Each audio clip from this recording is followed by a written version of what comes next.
I've enjoyed my 2 decades of journey in wildlife photography. But after a point of time, sitting around in a vehicle and waiting for things to happen, it kind of became a bit boring and mundane for me. That is one of the key reasons why I decided to adopt camera trapping as a mode of technology. Camera trapping is like setting up a small jungle studio comprising a camera connected to a motion sensor and a couple of flashes in case you're shooting still images. My first camera trapping project was around 6 years back when I was working on the fishing cats of Dudhwa National Park.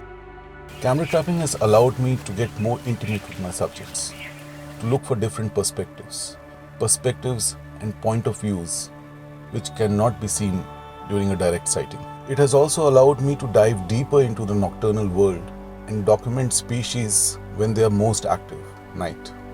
Wildlife in this country is not confined to national parks.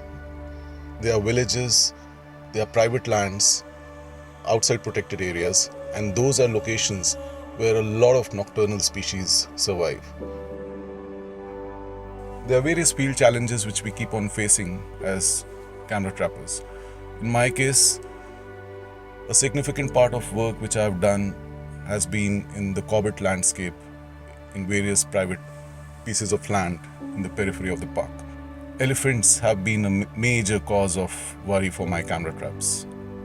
I've lost flashes, I've lost cameras, and it is very painful to wake up in the morning when you go and check your traps and your camera is buried somewhere in the sand just because there was a group of elephants that decided to play around with the cameras.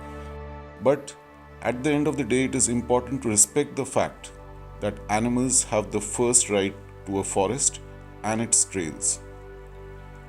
Cameras make them curious, and they are bound to explore and satisfy their curiosity.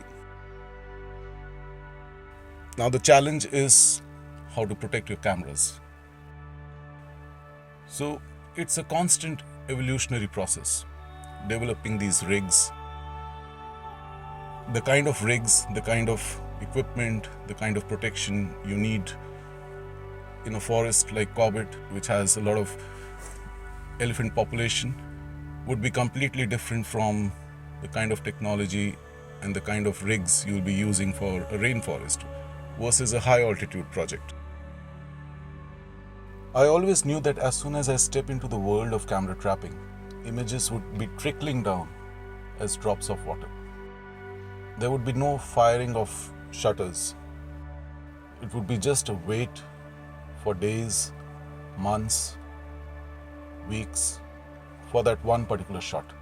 But that one particular shot for me is worth a card full of images because there's a lot of hard work, there's a lot of planning, there's a lot of perseverance which has gone behind that particular one image.